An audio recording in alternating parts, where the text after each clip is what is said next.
নতুন নতুন ভালোবাসার গল্প পেতে আমাদের ভয়েস অফ সুমন চ্যানেলটি সাবস্ক্রাইব করে পাশে থাকা বেল আইকনটি ক্লিক করুন। ধন্যবাদ।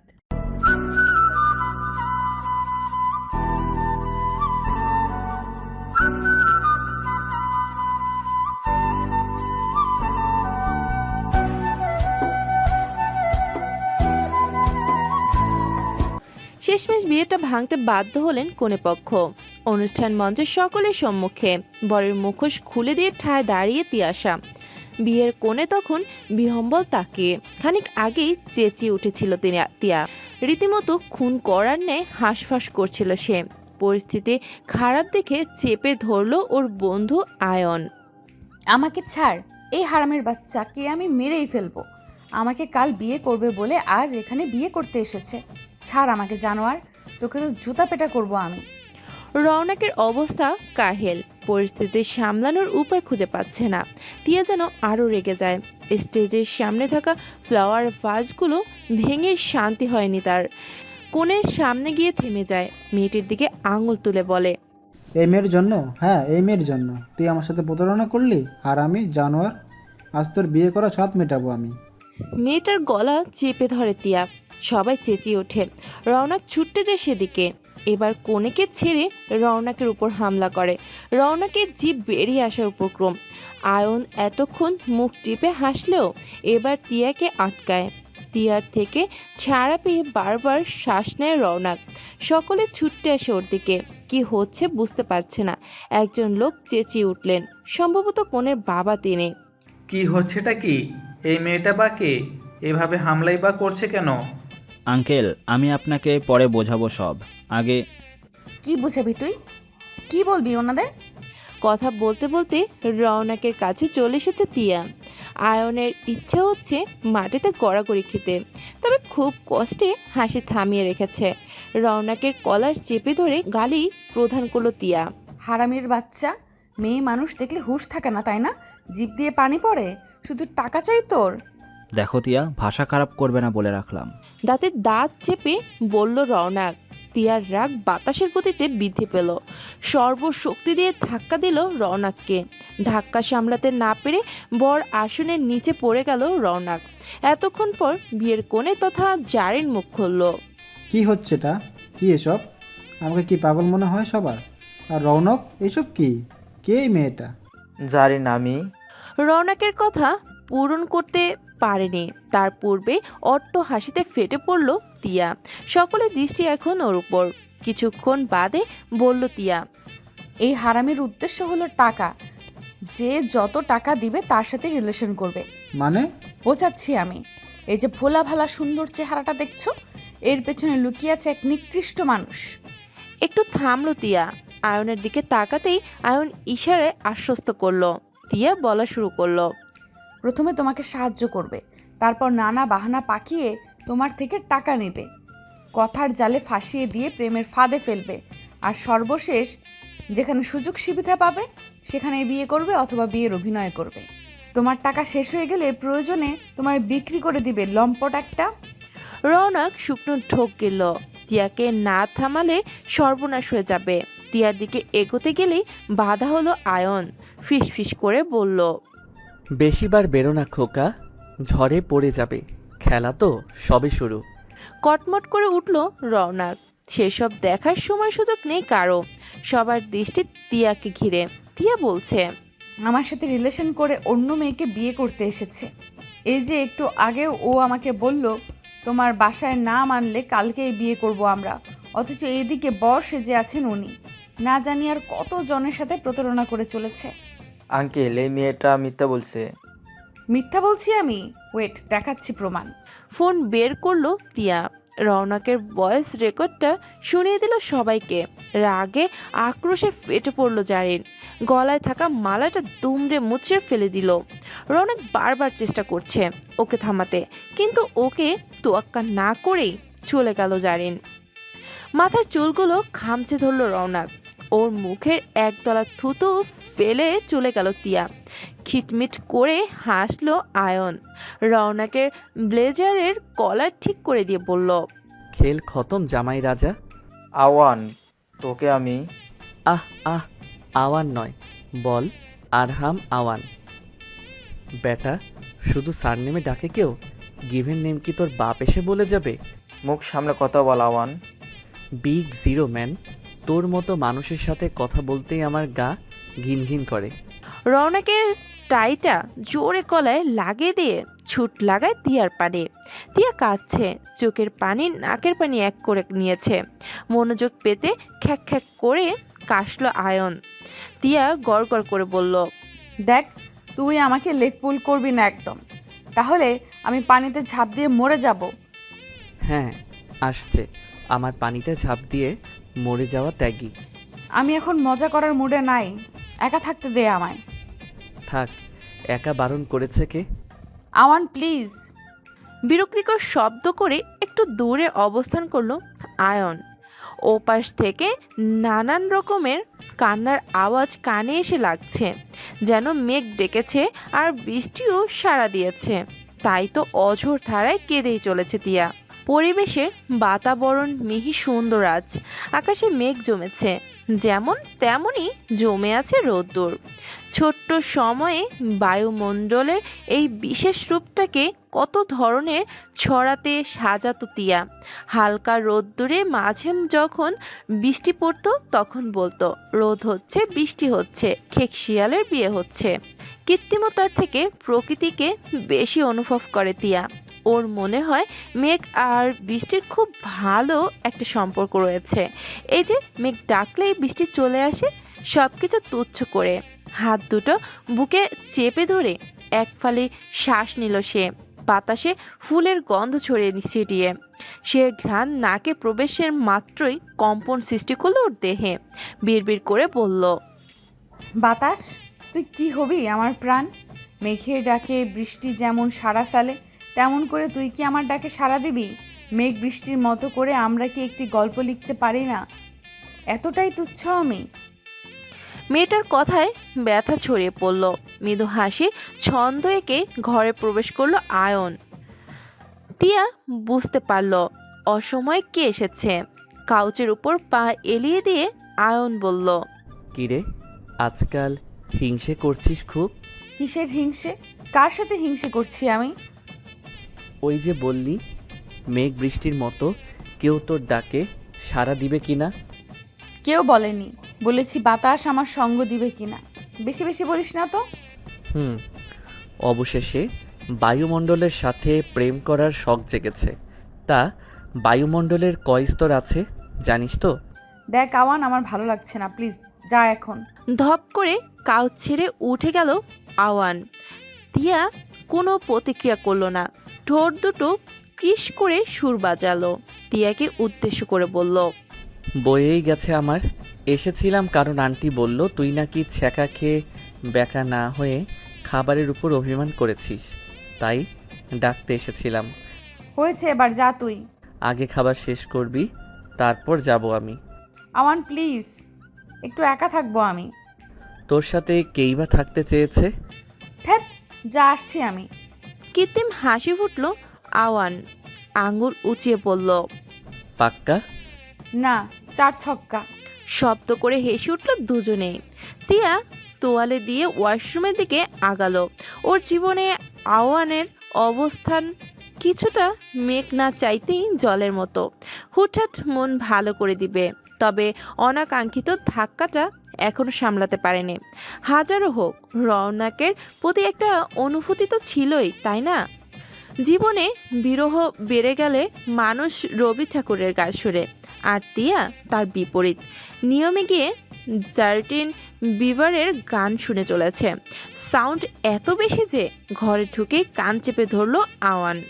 জীবনের সব থেকে বড় ভুল মেয়ে বন্ধু।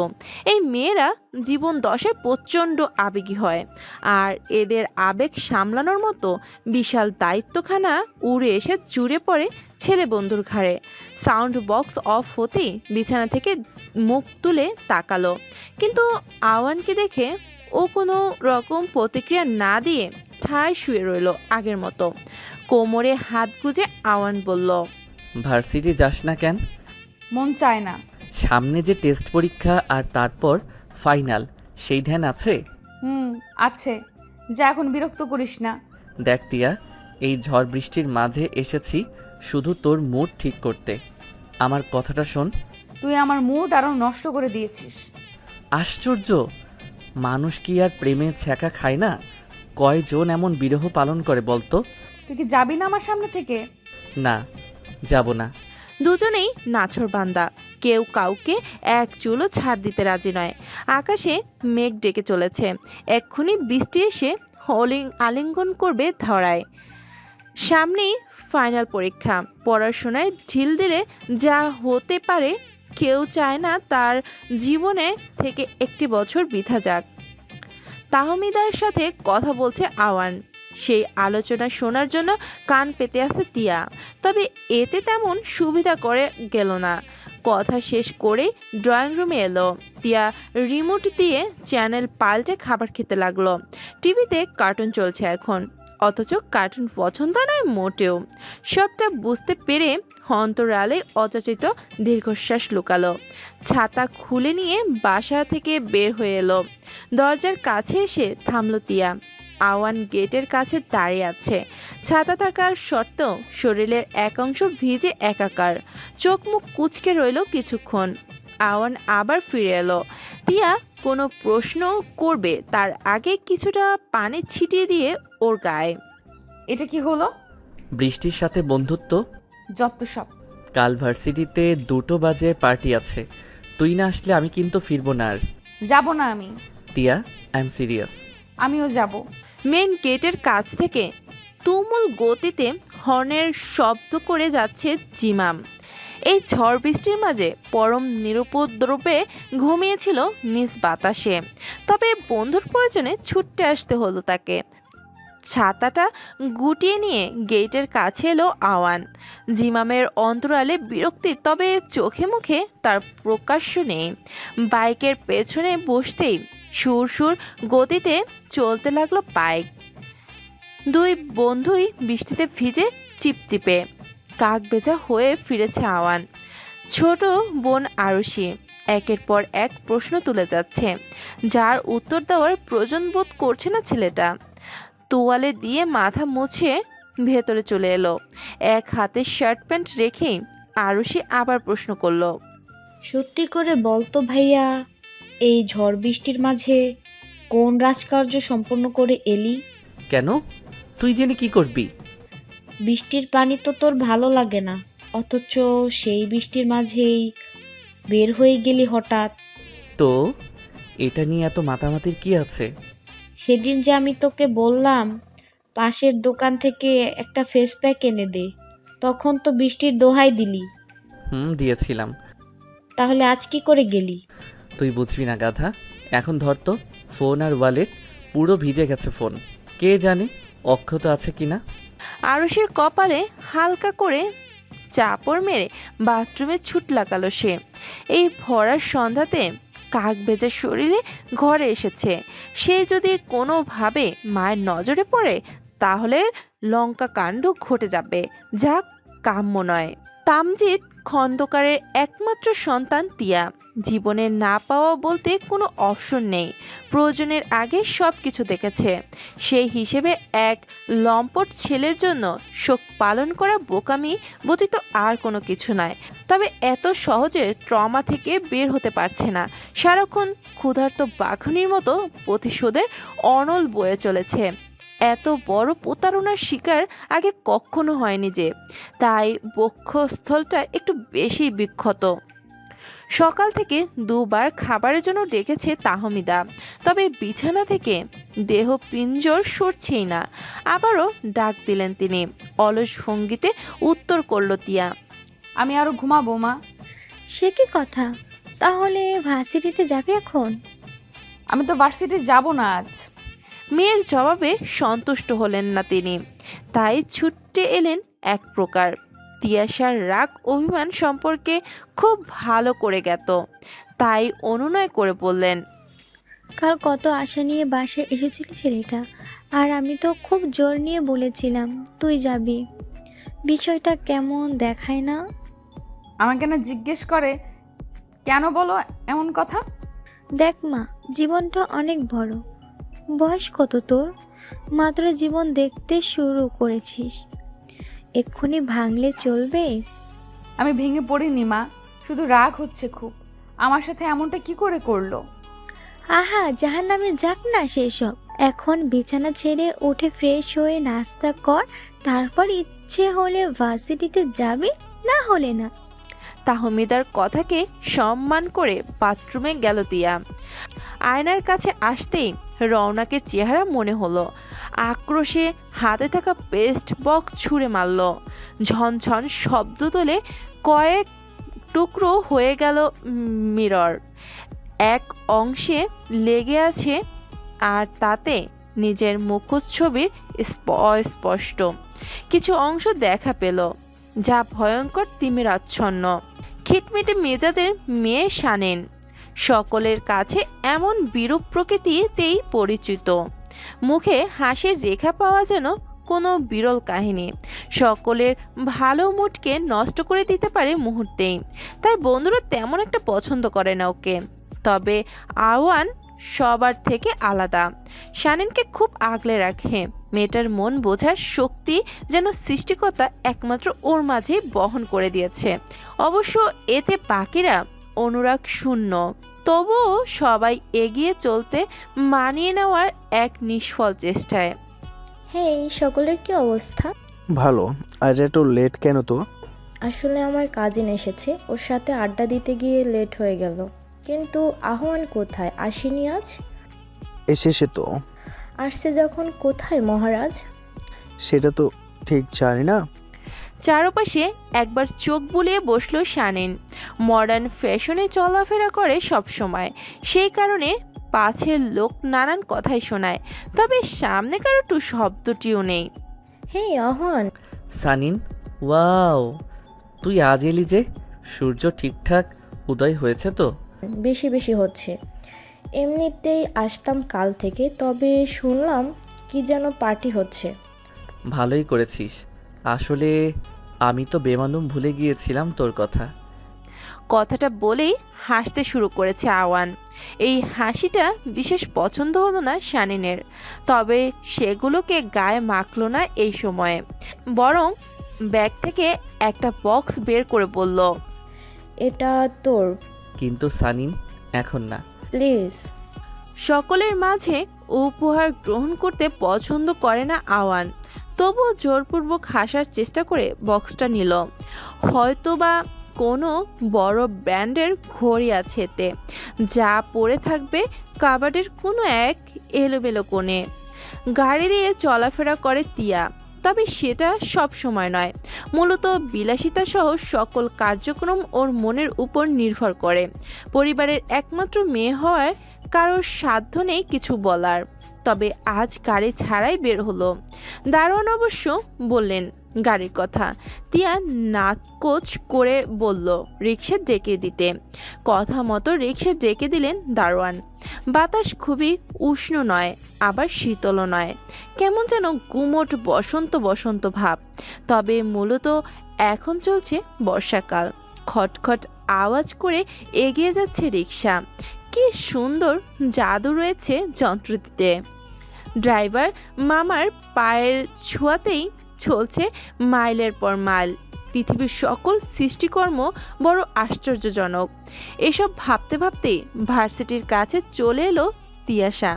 রিক্সা থেকে নেমে ভাড়া মিটিয়ে দিল।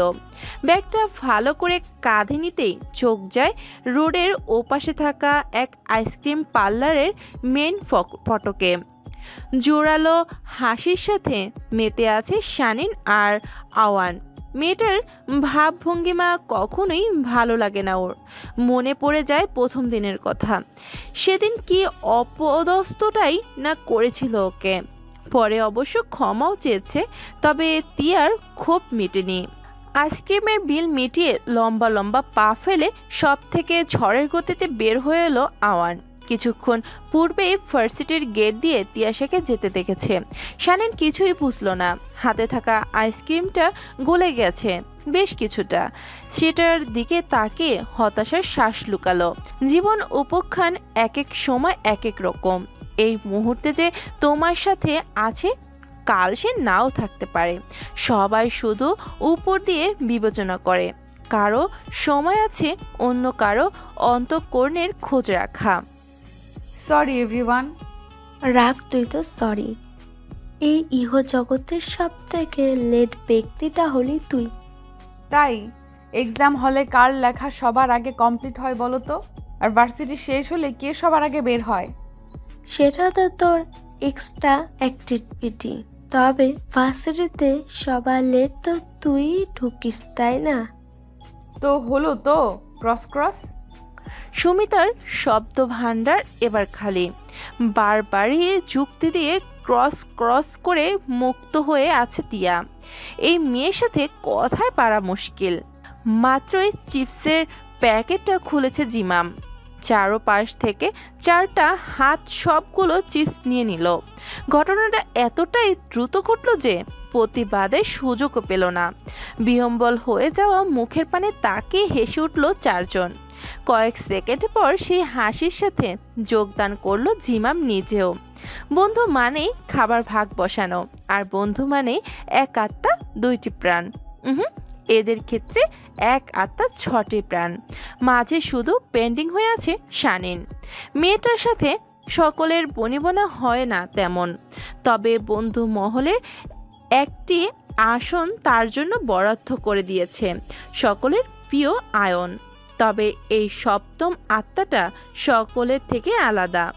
ক্লাসের সম্মুখে এসেই থেমে গেল 5 জোড়া বিচলিত পা। প্রচণ্ড শক্তপোক্ত হয়ে শটান হয়ে দাঁড়ালো। একে একে সবার আগা গোড়া পরখ করলেন প্রফেসর শঙ্কর ভট্টাচার্য। ভদ্রলোকের নামের মতোই ভয়ঙ্কর তেজ বিদ্যমান। কাঁপাকাঁপি শুরু হয়ে গেছে ওদের। All is well, but class টাইমে লেট করা ভেরি ব্যাড। Sorry sir. 5 জনে একসঙ্গে বলায় ছোটখাটো টর্নেডোর মতো আওয়াজ হলো। শঙ্কর ভট্টাচার্য গোল গোল করে তাকে থেকে ভেতরে যাওয়ার অনুমতি দিলেন। আহ্লাদে আত্মহারা 5 জোড়া পায়ের গতি এমন দেখালো যেন ঝোড়ো হাওয়া বয়ে চলল এইমাত্র। তিয়া, এদিকে আয়। সিট খালি করে দিল আওয়ান। মূলত তার জন্যই অপেক্ষা করছিল। ক্যাম্পাসে ঢোকার পথে দুর্ভাগ্যবশত প্রফেসরের সাথে দর্শন হয়, আর মন না টানার সত্ত্বেও ক্লাসে আসতে হলো। প্রফেসর শঙ্কর স্যার ম্যাথ করাচ্ছেন। পুরো ক্লাসে একটা মশার গুনগুন অবধি নেই। হোয়াইট বোর্ডটার দিকে অনিমেষ তাকিয়ে থাকা তিয়ার মনোযোগ পাওয়া যাচ্ছে না কিছুতেই। মন সংযোগ সৃষ্টির লক্ষ্যে হালকা করে শীষ বাজালো। তবে দুর্ভাগ্যর কারণে সেই শীষের শব্দটাও একটু বেশি জোরালো হয়ে গেল। ক্লাসরুমে থাকা প্রতিটা নেত্র তাকালো শব্দের উৎস অনুসারে। টিচার ক্লাসে থাকার অবস্থায় কোনো শব্দ করা কে যেখানে পাপ হিসেবে ধরা হয়, সেখানে মুখ দিয়ে শীষ বাজানো কত বড় মহাপাপ। আর এই মহাপাপ কর্ম করেছে আওয়ান। রোষ মেশানো দৃষ্টিতে তাকালো প্রফেসর। একবার ক্ষমা প্রার্থনা করতেই ঝাঁজ মেশালো কণ্ঠে ভদ্রলোকের। জ্ঞান শুরু হলো। এতটাই জড়ালো সেই জ্ঞান যা সহ করতে না পেরে ব্যাগপত্র গুটিয়ে এক প্রকার পালিয়ে গেল ছেলেটা। পুরো ক্লাসে হাসির রোল পড়ে গেছে। স্কেল দিয়ে শব্দ করে প্রফেসর বললেন, সাইলেন্ট এভরিওয়ান। নীরবতায় ছেয়ে গেল ক্লাসের প্রতিটি স্থান। কিছুক্ষণ পর তিয়াও বের হয়ে গেল। পুরো ক্লাসের দৃষ্টি তখন ওর পদচারণে। কেউ কেউ সাহসের প্রশংসা না করে ঠিক থাকতে পারল না বোধ হয়। আর তার ফলস্বরূপ থমকে উঠলেন ম্যাথ প্রফেসর শঙ্কর ভট্টাচার্য। মাঠে এসে পা দিয়ে মাটিতে আঁকিবুকি করছিল আওয়ান। সুদূর থেকে ভেসে আসা কণ্ঠের মতো কিছু শব্দ কানে এলো। পেছন থেকে অবিরতহীনভাবে ডেকে যাচ্ছে তিয়া। কাছে এসে শ্বাস নিতে নিতে বলল, কি বলবি বল? আমি কখন কি বলবো? এড়িয়ে যাবি না তুই। আমি কিন্তু দেখেছি আমাকে ইশারা করছিলি। ও, ওইটা আসলে হয়েছে কি? কি হয়েছে বল। হিয়ালিপনা পছন্দ নয় আমার। একটা মেয়েকে পছন্দ হয়েছে, কিন্তু বলতে পারছি না। হেল্প কর না দোস্ত। কয়েক প্লেট খাবার দিয়ে ওয়েটার বললেন, আর কিছু লাগবে ম্যাম? না না ঠিক আছে, লাগলে জানাবো আমরা। Okay ma'am. প্রজ্জ্বল সাম্মি হয়েছে তোদের? হ্যাঁ, সব কিছু কমপ্লিট। ওকে, এদিকে আয়। চারপাশে চোখ বুলিয়ে দিল তিয়া। লিস্ট অনুযায়ী সব ঠিকঠাক। মোটামুটিভাবে বার্থডে পালনে যে সকল আয়োজন করা হয় তার সবই করা হয়েছে। তবে সত্যিকার অর্থে আজ ওদের কারো জন্মদিনই নয়, তবুও অভিনয় চালাতে হবে। কয়েকটি টেবিলের পরে বসে চকলেট ব্রাউনিতে চামচ দিয়ে নাড়াচাড়া করছিল শানেন। সবটা মাথার উপর দিয়ে যাচ্ছে ঠিক, তবে কাউকে প্রশ্ন করার প্রয়োজন বোধ করছে না, শুধু দেখে যাচ্ছে নির্বিকার ভঙ্গিমায়। চেঞ্জিং সাইড থেকে কস্টিউম চেঞ্জ করে এসে একটা চেয়ারে বসলো আওয়ান। লাল রঙের স্যুট বুট পরে একদম ফিটফাট রাজকুমার। সাম্মি তো চোখ থেকে কাজল দিয়ে নজর টিকা দিয়ে দিল। হাত দুটো বাস করে কানের কাছে ঘুরিয়ে বলল, দোস্ত, আগে জানতাম মেয়েদের রূপ সব গলে গলে পড়ে, তবে আজকে আর একটা ধারণা যোগ হলো। অন্য কোনো ছেলেদের না হলেও তোর রূপ ঝর্ণার মতো ঝরে ঝরে পড়ে। বাজে কথা বলবি না শাম্মী, অনেক দিন হলো হাতের জোর দেখাই না, তাই বলে আমার সাথে মজা? খারাপ কি বলছে, সত্যি তোকে খুব সুন্দর লাগছে। প্রজ্জ্বলের করা প্রশংসায় আত্মগরিমা চলে এলো। আয়নের শুভ্র মুখের খোঁচা খোঁচা দাড়িতে এসিড ঠান্ডা সমীরণ হেসে স্পর্শ করে গেল। যত্নে বড় হয়ে যাওয়া চুলগুলো কপালে আঁচড়ে পড়েছে কেমন। এই মারাত্মক রূপে অনেকের হার্টবিট মিস হয়ে গেছে নিশ্চিত, কিন্তু তিয়াশা ফিরেও তাকাচ্ছে না। কোমরে হাত গুজে দিয়ে শুধালো আয়ন, আমাকে কেমন লাগছে রে তিয়া? ভালো। শুধু ভালো? তো আর কেমন লাগবে? রোজ রোজ তোর বাদুর মুখখানা দেখে আমার অন্তর তো ঝলসেই গেছে। মেয়েটির চুল টেনে ধরলো আওয়ান, দাঁতে দাঁত চেপে বলল, তুই কোন রাজ্যের রূপসী রে? মেঘরাজ্যের রাজকন্যা আমি, বৃষ্টির মতোই সুন্দর। কোথাকার কে? বলে আমি শাহজাহানের বেগম। আর যাই হোক, তোর মতো বাদর নই। আমি বাদর হলে পেতনির মতো ঝগড়াটে তুই। তিয়ার চুল ছেড়ে দিয়ে চলে গেল সে। এই মেয়ের সাথে কথা না বলাই উত্তম। মুখের মধ্যে যেন বিচুটি লাগানো। গেট দিয়ে দৌড়ে এলো জিমাম, হাতের ইশারা দিয়ে বলল, এসে গেছে। চট করেই বসা থেকে উঠে দাঁড়ালো আওয়ান। কেকটায় শেষ মোমটা লাগিয়ে তিয়াশার সামনে চলে এলো। সুমিতার সাথে কথা বলতে বলতে আসছে একটি অতি সুন্দরী মেয়ে। নিঃসন্দেহে যে কোনো নারীও মুগ্ধতায় বা ঈর্ষায় কেঁপে উঠবে। সেখানে পুরুষদের অবস্থা কাহিল না হলে কি করে পারে। প্রথম বর্ষে অ্যাডমিশন নিয়েছে এবার। রেস্তোরাঁয় ঢুকে সবাইকে হাঁ হয়ে তাকিয়ে থাকতে দেখে অভরকে গেল মেয়েটি। পরিস্থিতি সামনে নিতে কণ্ঠ বাজিয়ে সুমিতা বলল, হ্যালো গাইজ, এই হলো আমাদের প্রিন্সিপাল স্যারের বন্ধুর মেয়ে মধুপ্রিয়া। হাই। সকলের সাথে কুশল বিনিময় করলো মধু। সুমিতা চোখ টিপে ইশারা করলো আয়নকে। হঠাৎ করে ছেলেটার মনোভাবে বিচরণ করছে ভীত সন্তোষ। তিয়াশার ধাক্কা খেয়ে কাছে এলো আয়ন, হাত বাড়িয়ে বলল, হাই, আমি তোমাকে ইনভাইট করেছি মধু। উপস, সরি মধুপ্রিয়া। ইটস ওকে, আমাকে সবাই মধু বলেই ডাকে, আপনিও ডাকতে পারেন। জবাবে প্রসন্ন হলো আওয়ান। ইচ্ছাকৃতভাবে মধুপ্রিয়া থেকে শর্ট করে মধু বলে ডেকেছে সে। শানিন এবার যেন কিছু একটা আঁচ করতে পারলো, তবে বিষয়টা ভালো লাগছে না ওর। সবাই যে যার মতো জুস দিচ্ছে। তিয়া এসে ফিসফিস করে বলল, কি হচ্ছে কি আওয়ান? মেয়েটাকে ট্রিট করব কি আমরা? আমি পারবো না রে। গাট্টা মারবো, যা বলছি এক্ষুনি যাবি তুই। তিয়ার জোড়াজোড়িতে কনফিউজড বাড়িয়ে মধুপ্রিয়ার কাছে এলো আওয়ান। মেকি হাসি দিয়ে বলল, আজকের জন্য তুমি আমার স্পেশাল গেস্ট, তাই তোমাকে ট্রিট করা আমার গুরু দায়িত্ব। এটা বললে কি চলবে মধুপ্রিয়া? আরে চিন্তা করো কেন, আজ বার্থডে বয় তোমার একার নয়, আমাদের সকলের ট্রিট করবে, তাই না রে? তিয়ার কথায় সম্মতি জ্ঞাপন করতে মাথা ঝাঁকালো আওয়ান। পরিশেষে আওয়ানের সাথে এগিয়ে গেল মধুপ্রিয়া। পেছন ঘুরে ফ্লাইং কিস ছুড়ে দিয়ে থ্যাঙ্কস জানালো তিয়াকে। স্থলিত ভঙ্গিতে টেবিলে বসালো তিয়াশা। প্রচণ্ড মাথা ব্যথা করছে। শুধুমাত্র এই বাদর ছেলের মুখের পানে চেয়ে মিথ্যে জন্মদিনে হেল্প করেছে চলেছে। রূপের সাথে গুণের অধিকারী মধু।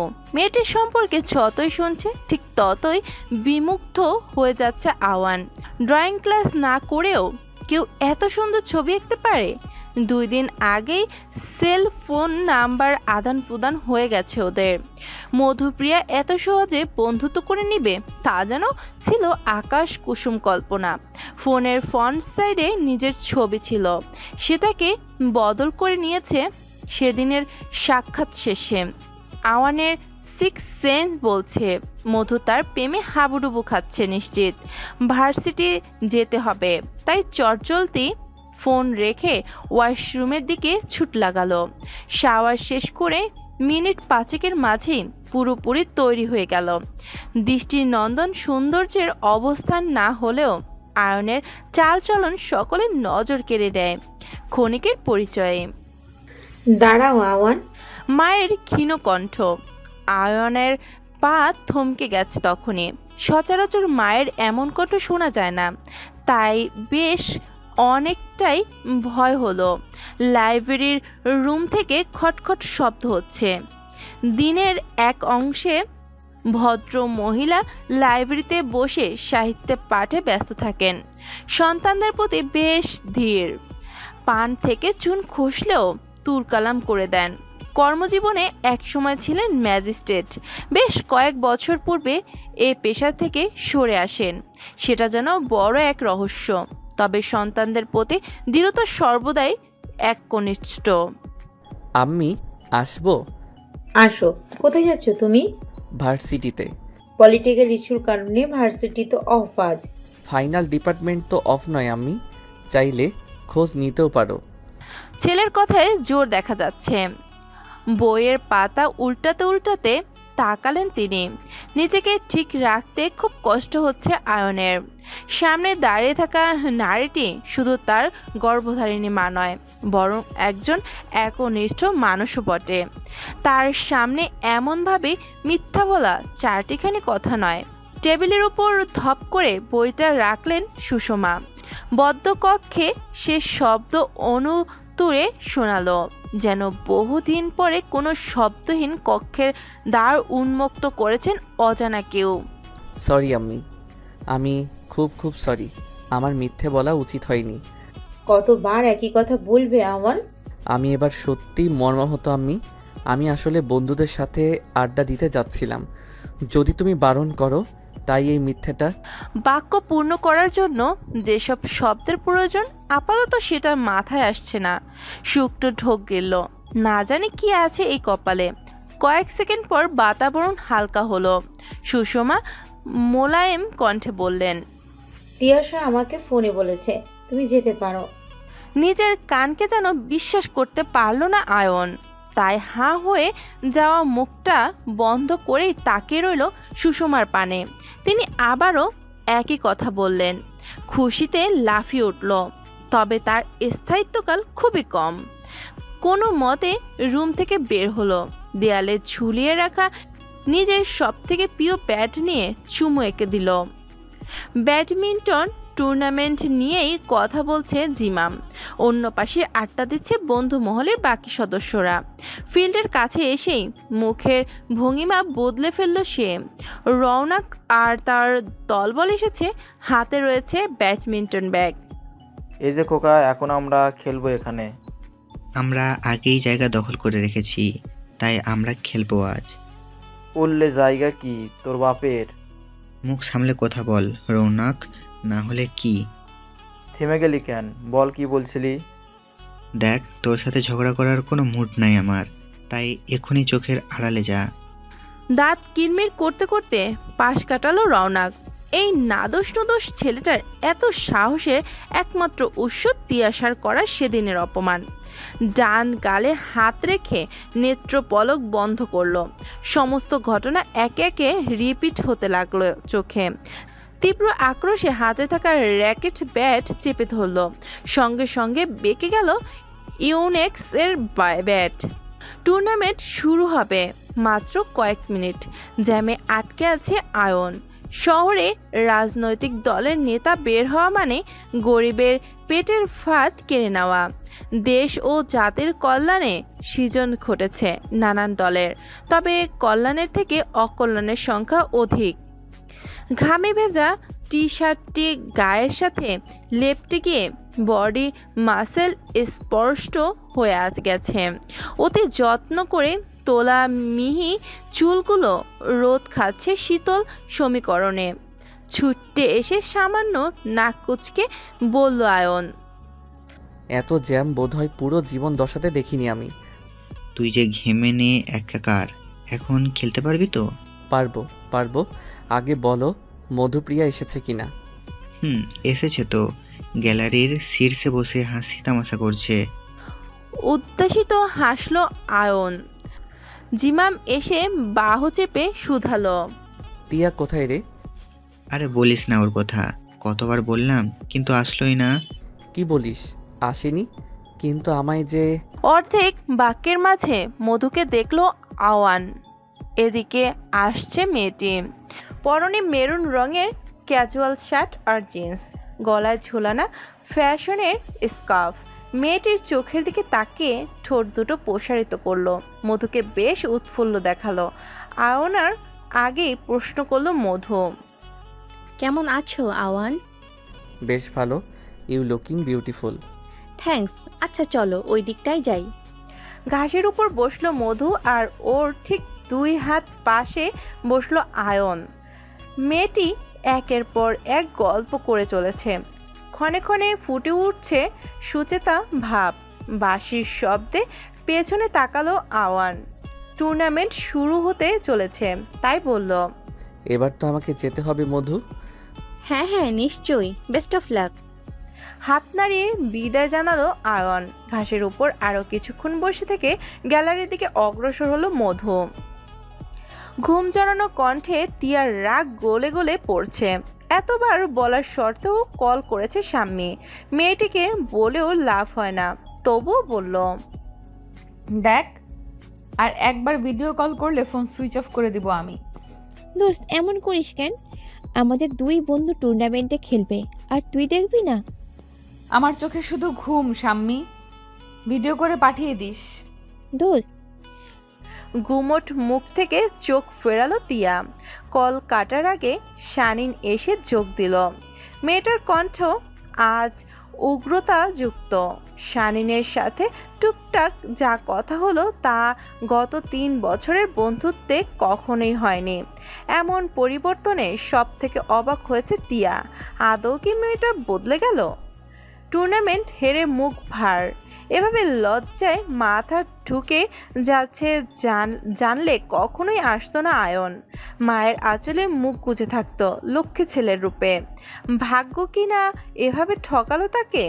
বড় মায়া হলো নিজের প্রতি।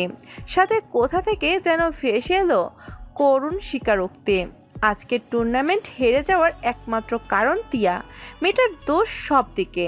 যদি না আম্মিকে মানাতো তাহলে টুর্নামেন্টে অংশ নেওয়া হতো না, আর তখন না থাকতো হেরে যাওয়া নিয়ে আফসোস। কিন্তু এখন কি হবে? মধুপ্রিয়ার কাছে যেতে হবে, কতটা সংকোচে। আহা, কি সুন্দর আত্মগরিমা নিয়ে চলছিল দিন। তবে এখন তো ফুটো বেলুনের মতো চুপসে যেতে হবে। ভাবতেই ভীষণ কান্না পেল ওর।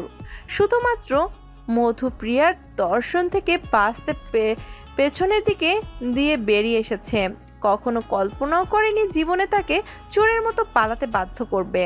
পকেটের ফোনটা ক্যাচ ক্যাচ শব্দ করে চলেছে। অনিচ্ছে থাকার সত্ত্বেও ফোনটা সম্মুখে নিল। তিয়াশার নাম্বার দেখে রাগ এসে ফর করলো মুখমণ্ডলে। রিসিভ করে এক নাগারে বলা শুরু করলো, তোর জন্য মধুপ্রিয়ার সম্মুখে হেরে গেছি আমি। মান ইজ্জত সব মাটির সাথে মিলিয়ে গেল আজ। তুই বল, কোন মেয়েটা এমন হিরো ছেলের সাথে প্রেম করবে? তুই যদি আম্মিকে না মানাতি তাহলে আমি আসতাম না, আর না হতো মান সম্মানের ফালুদা। একটু থেমে আবার বলতে লাগলো, তুই সব ইচ্ছে করেই করেছিস।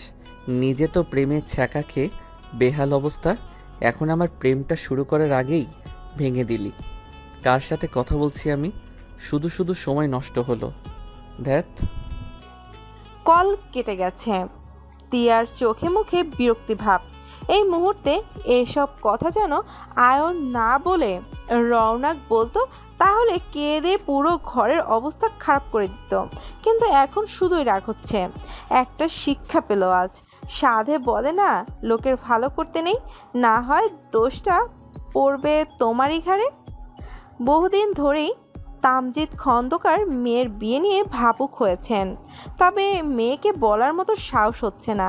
প্রতিটা বাবার নিকট তার সন্তানেরা হয় রাজকন্যা কিংবা রাজপুত্র, তবে একমাত্র সন্তান হলে বলা যায় আদরের দুলালি। তিয়াশার ক্ষেত্রেও আদরের দুলালির ট্যাগটা প্রযোজ্য। মানুষ যাকে অতি ভালোবাসে তাকে নাকি দ্রুত হারিয়ে ফেলার সম্ভাবনা থাকে। এই চিন্তাধারা অব্যাহত রেখে গত 22 বছর যাবৎ মেয়ের বিয়ে নিয়ে কখনো টু শব্দ অবধি করেননি তিনি। তবে আমাদের সমাজের একটি নিয়ম রয়েছে, সেই নিয়মের বাইরে চলা মানে ঘোর অপরাধ। দরজায় নক না করেই ঘরে চলে এসেছিল তিয়া। মর্যাদা দেখাতে 2 পা পিছিয়ে গিয়ে বলল, ডেকেছিলে আব্বু? হ্যাঁ মামুনি, কাজের প্রেসারে তোমার সাথে কথা বলা হয় না, তাই ভাবলাম আড্ডা দিই একটু। খুব ভালো করেছো, আমার মনটাও আড্ডা আড্ডা করছে। ভেবেছিলাম মাকে বলবো, তুমি আসলে যেন ডেকে দেয়। তো মামুনি, পড়াশোনা কেমন চলছে? তোমার মা বলল কিছুদিন আগে নাকি মনমরা হয়ে গিয়েছিলে, কেন কোনো সমস্যা হয়েছে কি? না আব্বু, সবই ঠিকঠাক। আসল কথাই আসা যাক, আমি একটি সিদ্ধান্ত নিয়েছিলাম, সেই কারণে তোমার সাথে কথা বলা। কি সিদ্ধান্ত আব্বু? মেয়েটা ঘরে সৌন্দর্য, তবে একটা নির্দিষ্ট সময় পর তাকে অন্য ঘরে যেতে হয়, আর আমার বিশ্বাস তুমি বুঝতে পেরেছো আমার কথা। তিয়ার মুখের গড়নে কিঞ্চিত পরিবর্তন ঘটেছে। কিছুদিন আগে এত বড় ধাক্কা খেতে হলো, এখন বিয়ের মতো গুরুত্বপূর্ণ সিদ্ধান্ত কি করে নেবে? তাছাড়া সামনেই যে ফাইনাল পরীক্ষা, গ্রাজুয়েশন কমপ্লিট করে বিসিএস পরীক্ষায় অংশগ্রহণ করতে চায় তিয়া। সে হিসেবে এখন বিয়ে নামক ভয়ঙ্কর বিষয়টি এড়িয়ে যাওয়াই উত্তম। তাই একটু কৌশল খাটালো সে। বাবার মুখের হাসি ধরে রাখতে বলল, বিয়ে নিয়ে আমার কোনো সমস্যা নেই আব্বু, তবে আগামী 2-3 মাসের মধ্যেই আমার ফাইনাল এক্সাম, আর তারপর বিসিএস পরীক্ষায় অংশ নিতে চাই আমি। এই ব্যাপারে আমার কোনো সমস্যা নেই মামুনি, তুমি পড়াশোনা করবে নির্বিঘ্নে। শুধু আমার এটুকু অভয় দাও যে বিয়ে নিয়ে কোনো দ্বিমত নেই তোমার। নেই আব্বু, তবে আমি পড়াশোনা কমপ্লিট না করে বসছি না বিয়েতে। বাবা মেয়ের কথার সাথে মনের মিল হয়ে গেল। বিয়ের আয়োজন ফেলে পারিবারিক কথাবার্তা শুরু হলো এবার। তিয়ার চোখটায় সামান্য পানি এসে বিরক্তির সৃষ্টি করছে। বৃদ্ধা আঙুলে মুছে নিল তা। এই মূল্যবান অস্ত্র কিনা এক অমানবিক প্রতারকের জন্য ফেলার কোনো মানেই হয় না। বিশিষ্ট শিল্পপতি মুত্তাদি আনসারের কনিষ্ঠ সন্তান মধুপ্রিয়া। বিষয়টা পুরো ভার্সিটিতে আলোড়ন ফেলে দিয়েছে। দেওয়ারই কথা, মাসখানেক আগেই বর্ষসেরা শিল্পপতি অ্যাওয়ার্ড পেয়েছেন। সেই হিসেবে নামটা খ্যাতি বেড়েছে বেশ কয়েক গুণ। মধুর চালচলন দেখে বোঝার মতোই নেই কোটি টাকার উত্তরস্বরী। ক্যাম্পাসের চারপাশে মেয়েটির নামে মৃদু গুঞ্জন শোনা যায় এখন। এই মাতামাতির হেতু খুঁজে পাচ্ছে না শানীন। তিক্ত হলেও সত্য, আওয়ানের সাথে মধুকে মেনে নেওয়া ওর জন্য কেন যেন বেশ কষ্টসাধ্য।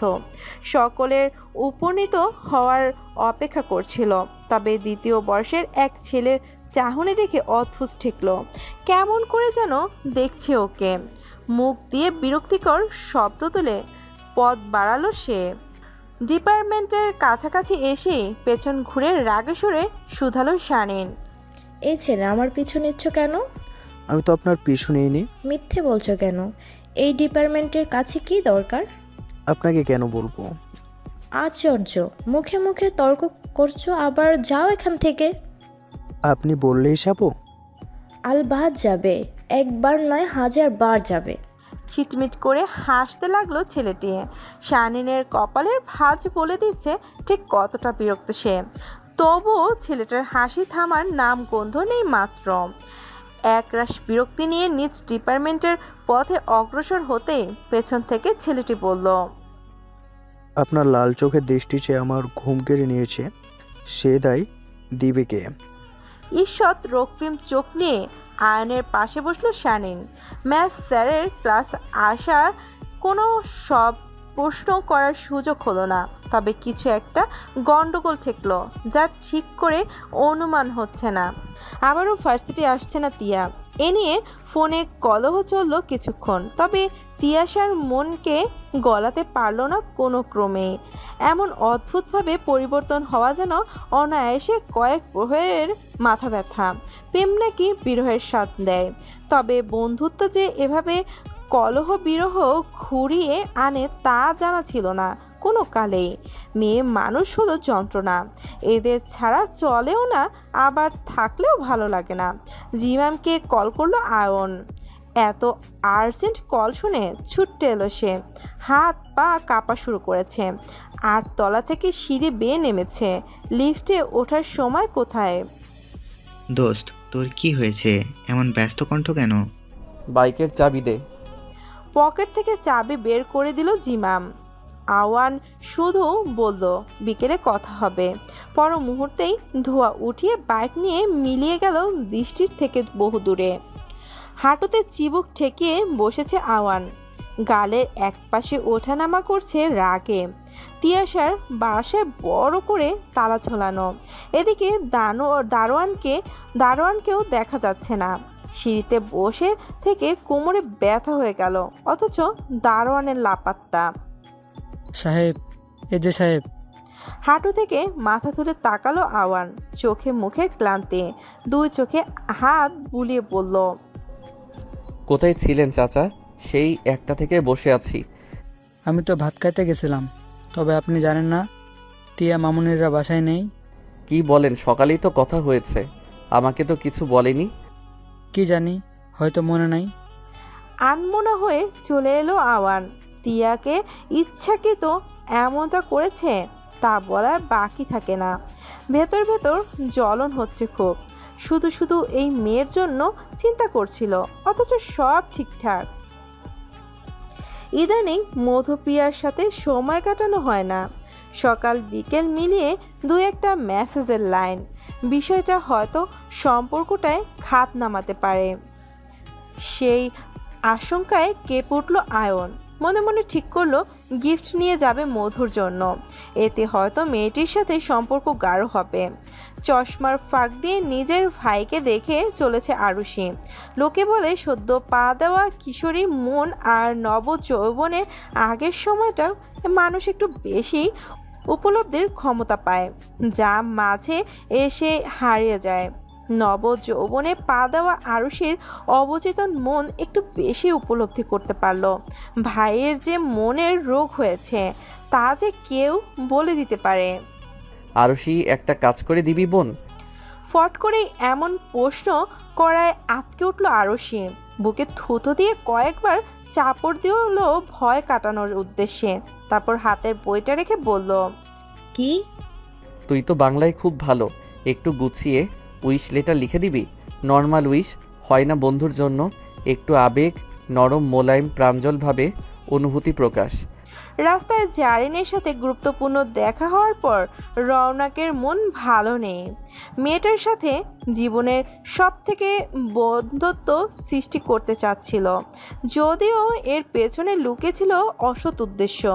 তবে মন আজ অন্য কথা বলছে, যা কিছুতেই সরাতে পারছে না। হয়তো এত কাছ থেকে কাউকে অনুভব করা হয়নি, সেই কারণে। মাঠ বরাবর আসতেই মাথায় ফুটবলের আঘাত এলো। মৃদু শব্দ করে উঠল সে। কপালে হাত বুলিয়ে সামনে তাকাতেই লাল হয়ে গেল নেত্র। সর্বশক্তি দিয়ে বলের গায়ে আঘাত করে বলল, তুই আমার গায়ে বল লাগিয়েছিস? দেখ রৌনক, প্রথমত আমি ইচ্ছে করে লাগাইনি, দ্বিতীয় ভুল যেহেতু আমার হয়ে গেছে সেহেতু আমি ক্ষমা চাইছি। ক্ষমাতেই সব মাপ। তো কি করার আর, এখন কি মারবি আমায়? এখন নিজের রাগকে ধরে রাখতে পারছে না, তীব্র আক্রোশ নিয়ে দাঁত কিরমির করতে লাগলো। আশপাশেই ছিল বাঁশের ফালি, সেগুলো বেশ আকর্ষণ করছে ওকে। কোনো কিছু বোঝার আগেই একটা বাঁশ উঠিয়ে পজ্জলের গায়ে আঘাত করলো। আচমকা আক্রমণের প্রতিরোধ করতে পারছে না পজ্জল। লাগাতার মার খেয়ে মুখ থুবড়ে পড়ে রইল মাঠের পাশে। শপিং করেছে তিয়া, বন্ধুদের জন্য টাকা খরচ করতে ভালো লাগে তার।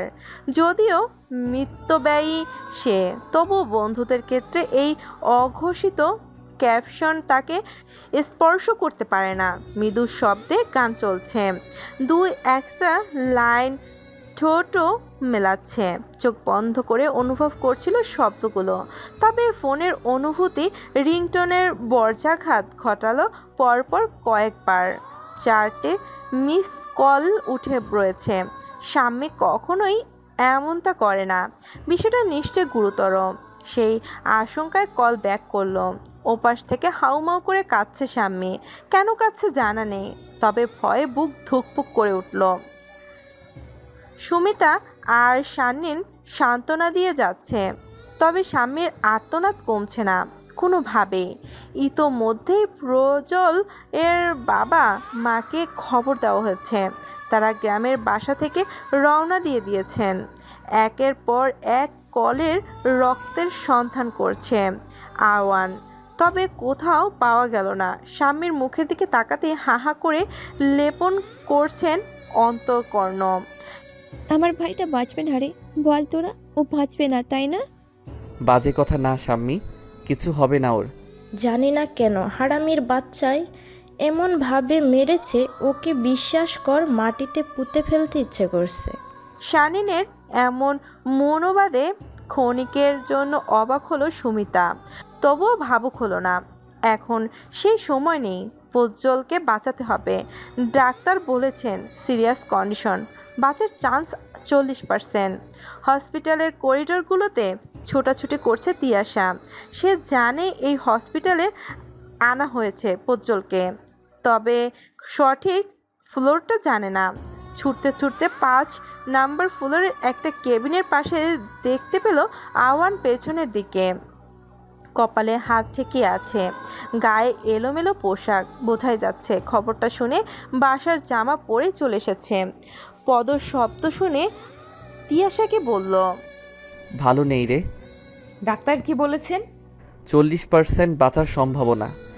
মুখে হাত দিয়ে পিছিয়ে গেল তিয়া, চোখ দুটো ছলছল করছে। গত 4 বছরের স্মৃতি একটু একটু করে আন্দোলন সৃষ্টি করছে। হালকা সমীকরণে কাঁপছে ওষ্ঠাধর। তবে কি হারিয়ে যাবে এই বন্ধুটি? একটা সপ্তাহ পার হয়ে গেল, প্রজ্জ্বল এখনও সেই হসপিটালে। সৃষ্টিকর্তার রহমতে এখন অনেকটাই সুস্থ। আয়নের খুব রাগ হচ্ছিল সেদিন, তবে সকলের বাধাতে রওনাকের 14 মাইলেও যাওয়া হয়নি তার। অন্যদিকে সব কিছুর জন্য নিজেকে দোষারোপ করে যাচ্ছে তিয়াশা। ওর ধারণা প্রজ্জ্বল যদি ওর বন্ধু না হতো তাহলে রওনাকের এমনটা করতো না। সেই দুঃখে নিজেকে ঘরবন্দি করে রেখেছে। প্রজ্জ্বলকে নিয়ে আসার জন্যই তৈরি হচ্ছে আয়ন। হালকা নীল রঙের শার্টে সেজে ওঠে আয়নের সুঠাম দেহ। আয়নায় তাকিয়ে নিজের হার্ট মিস হলো কয়েকবার। এই সময়ে মধুপিয়ার কাছাকাছি গেলে নিশ্চিত পুরো দমে মন দিয়ে বসবে মধু। জিমামের সাথে বাইক নিয়ে ছুটে চলেছে হসপিটালের পথে। তবে পথিমধ্যেই ঘটল আরেক বিপত্তি। কি যেন হয়েছে মধুপিয়ার, সমান তালে কেঁদেই যাচ্ছে। আওয়ান কি বলবে ঠাউর করতে পারছে না। পরিশেষে ঠিক করলো মধুপিয়ার কাছে যাবে। জিমামকে হেলমেট দিয়ে বলল, বিকালে দেখা হচ্ছে, তবে এখন আমাকে যেতেই হবে দোস্ত। আরে ধ্যাত, কি যে বলিস না, সমস্যা নেই কোনো, তুই যা, দেখ কি হলো। তবে বিকেলে আসবি কিন্তু। বললামই তো আসবো, নিশ্চয়ই আসবো আমি। ডানে বামে তাকিয়ে রাস্তা পার হয়ে এলো। হাতের ঘড়িটার দিকে বারবার চোখ চলে যাচ্ছে। মনে হচ্ছে সময় স্থির হয়ে গেছে। প্রচণ্ড চিন্তা হলো এবার, মধুর কিছু হলো কিনা সেই ভয়ে। অডিটোরিয়ামটা ফাঁকা, বাইরে থেকে হালকা হালকা আলো এসে ঢুকছে। সেই আলোতে পরিবেশটা আরও অদ্ভুতরে হয়ে গেছে। মনে হচ্ছে বহুদিন পর আলোর সঞ্চালন ঘটেছে এই স্থানে। দ্বার খুলে কয়েকবার ডাকলো মধুর নাম ধরে, তবে কোনো সাড়া শব্দ পাওয়া যাচ্ছে না। বিরক্তি আর রাগ নিয়ে বের হতে যেতেই নূপুরের ঝমঝমে আওয়াজ শ্রবণ হলো। ফট করেই পেছনে তাকালো সে, কোথাও কিছু নেই। দুই ভুরুতে ওঠানামা শুরু হয়েছে। মনের অন্তপুরে বাজে ধারণাটা লুটপাট চালাচ্ছে। বেশি কিছু কল্পনার আগেই আলোকবর্তিকা দৃশ্যমান হলো, সাথে কোনো রূপসী নারীর অবয়ব। একটু একটু করে আলোকবর্তিকা নিয়ে এগিয়ে আসছে মধুপ্রিয়া। আয়ন ভাষাহীন হয়ে থেকে নিজ মনকে শাসন করলো কয়েকবার, তবে চোখ যেন সরছেই না। মধুর অধরে স্ত্রীমিত হাসি। সে বলল, আমি তোমাকে পছন্দ করি আওয়ান। নিজ কানকে বিশ্বাস হচ্ছে না। মধু নিজ থেকে প্রপোজ করবে যা ছিল কল্পনার অতীত। মেয়েটি হাঁটু গেড়ে বসে আছে, কতগুলো চমকিত দৃষ্টি অপেক্ষা করছে উত্তরের আশায়। তবে তৎক্ষণাৎ উত্তর না দিয়ে কণ্ঠে ঝাল নিয়ে মিলিয়ে বলল, উচিত করনি মধু, আমি টেনশনে ছিলাম। তুমি কি ধোকা দিলে তবে? খুব খুব সরি, আমি সত্যি এত ভেবে কাজ করিনি, প্লিজ মাফ করে দাও। মাফ করলো আয়ন। হালকা হাতে আলিঙ্গন করলো মেয়েটিকে। আয়নের বুকে মাথা রেখে চোখ বন্ধ করলো মধুপ্রিয়া। এই সুন্দর মুহূর্তের জন্য কত দিন যাবৎ অপেক্ষা ছিল, আজ সেটা পরিপূর্ণতা পেল। প্রজ্জ্বলকে বাসায় নিয়ে আসা হয়েছে, তবে আয়ন আসেনি। ফোনটাও সুইচ অফ। জীবনে এই প্রথমবার আয়নের প্রতি ক্ষিপ্ত হলো জিমাম। বহু বছর আগে বন্ধুত্বের সংজ্ঞা বুঝিয়েছিল আয়ন। সেদিন থেকে জিমামের লাইফের সব থেকে গুরুত্বপূর্ণ অংশে আবদ্ধ হয়েছে আয়ন। তবে আজ কিনা সেই বন্ধুত্বের সংজ্ঞা ভুলে গেছে নিজেই। মানুষ বুঝে ক্ষণিকের পরিবর্তন হয়। লিভিং রুম থেকে হাসির গুঞ্জন শোনা যাচ্ছে। অনেক দিন পর বন্ধুরা সমাবেশ করেছে, সেই আনন্দের ছোট্টখাটো পার্টির আয়োজন হলো। ফোন রেখে সকলের সাথে যোগ দিল জিমাম। ওর মনটা বারবারই অন্যদিকে চলে যাচ্ছে। তিয়াশা সেটা লক্ষ্য করে বলল, এই জিমাম, কি হয়েছে রে তোর? সেই কখন থেকে দেখছি জোর করে হাসার চেষ্টা করছিস, কোনো সমস্যা? কই না তো, সব ঠিকই আছে।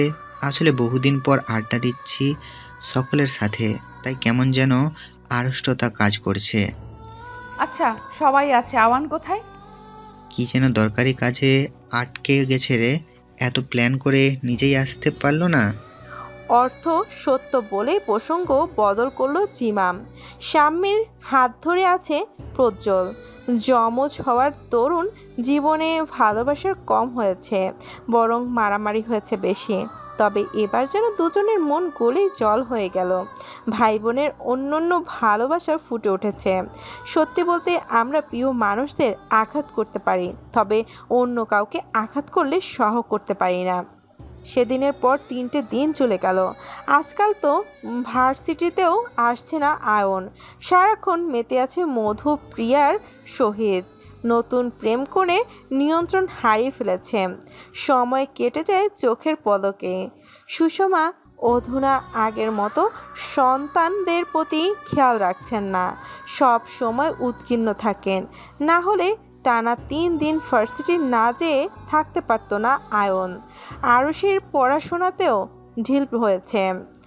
ভার্সিটিগুলোতে একের পর এক পরীক্ষা দিয়ে চলেছে, তবে ভাগ্য সহায় নেই। পাবলিক ভার্সিটিতে চান্স হচ্ছে না, যাও হচ্ছে তাও মনের মতো বিষয় পাচ্ছে না। সেই নিয়ে মনে মনে দ্বন্দ্ব সৃষ্টিও হয়েছে। সকলের মাঝে হাসি খুশি থাকলেও রাতের মধ্যে ভাগে বাথরুমের ট্যাপ ছেড়ে কান্না করে, কখনো বা হাত পা কামড়ে ধরে। মানসিকভাবে বিপর্যস্ত হয়ে পড়েছে কিনা আরুষির লিখে দেওয়া লেটারগুলো মনে ধরেছে মধুপ্রিয়ার। সেই কারণে আবার বোনের শরণাপন্ন হলো।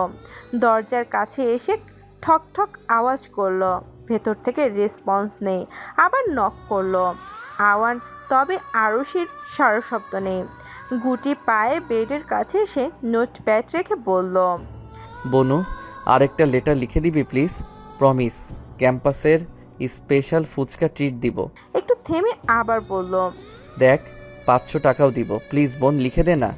আরুষির সাড়া নেই। এবার মেয়েটির গায়ে ঠেলা দিয়ে আউন। তবে যা দেখলো হেতে করে বুকের ভেতর ছ্যাত করে উঠল। মুখ দিয়ে সাদা ফেনা বের হচ্ছে, হাত থেকে কলম পড়ে গেল। কোনো দিকে না তাকিয়ে আরুষিকে কোলে তুলে নিয়ে ছুট লাগালো। ওর মস্তিষ্ক কি বুঝেছে জানা নেই, তবে ওর মন বলছে হাসপাতালে যেতে হবে, না হলে প্রিয় বোনকে হারিয়ে ফেলবে। হন্তদন্ত হয়ে কেবিনে প্রবেশ করেই আরুষির গালে চড় মারলেন সুষমা। রাগে শরীর কাঁপছে ওনার। কল্পনাও করতে পারেননি ওনার মেয়ে বিষ খাবে। ঘৃণা হচ্ছে খুব। ম্যাজিস্ট্রেট হওয়ার দরুন নানা রকমের স্বাধীনতা নিয়ে কথা বলেছেন তিনি। জীবনের উপাসঙ্গ নিয়ে রচনা করেছেন নানান বই। আজ সেই মায়ের মেয়ে হয়ে এমন ঘৃণিত কাজ। আমার গর্ভের সন্তান না তুই। আমি প্লিজ থাক না এখন। চুপ, একদম চুপ। আশকারা পেয়ে লাটে উঠে গেছে, না হলে এমন কাজ করতে পারতো না। ডাক্তার স্ট্রেস নিতে বারণ করেছেন, তুমি না হয় পরে বকা দিও। অসুস্থ শরীর নিয়ে এমনিতেই জ্বর খেলো, আর বলো না প্লিজ। আরুষিকে কিছু কথা বলার জন্য উদ্যত হয়েছিলেন তিনি, তবে ছেলের কথায় মর্মার্থ বুঝতে পেরে কেবিন থেকে বেরিয়ে গেলেন। এলোমেলো লাগছে সব। আজ এতগুলো বছর ধরে তিলে তিলে গড়ে তোলা সাহসটুকু ভেঙে গুঁড়িয়ে গেছে। মনটা কেমন কুগাওয়া শুরু করেছে। যদি সময় মতো হাসপাতালে না নিয়ে আসা হতো তাহলে আরুষিকে হারিয়ে ফেলতেন তিনি। এই বিভৎস চিন্তাগুলো মাথায় আসতে চিৎকার করে কাঁদতে ইচ্ছে হলো। তবে জীবনের এক পর্যায়ে এসে মানুষ কাঁদতে পারে না, এদের কাঁদতে দেওয়া হয় না। মনোকষ্ট নিয়ে বেঁচে থাকার জন্য হলেও শক্ত থাকতে হয়। যে এই সময়টা গত 10 বছর যাবৎ পার করে চলেছেন তিনি। আরুষের খবর শুনে হসপিটালে এসেছে তিয়াশা। যদিও বা আয়নের সাথে মনোমালিন্য চলছে তার, তবে আরুষের খবর পেয়ে না এসে পারেনি। করিডোরে দেখা হলেও পাশ মারিয়ে চলে গেল তিয়া। হৃদয়ে জমায়েত কষ্টখানি অন্তঃস্থলে পিষে বেরিয়ে এলো আয়ন। ভালো লাগছে না কিছুই। সকলের ঘটনা মনে পড়লেই শরীরের প্রতি লোমকূপে শীতল স্রোত নেমে যাচ্ছে। মনে হচ্ছে এই পৃথিবীর সমস্তটাই আধারে নিমজ্জিত। নত জানু হয়ে আরুষি উত্তর করল, আমি ডিপ্রেশনে চলে গিয়েছিলাম আপু। বিগত দিনগুলোতে এত পড়াশোনা করেও কোনো পাবলিক ভার্সিটিতে চান্স হলো না। যাও হয়েছিল পছন্দ মতো বিষয় পাইনি আমি। এত টেনশন মিলিয়ে আমি আর পারছিলাম না। সেই কারণেই ওষুধ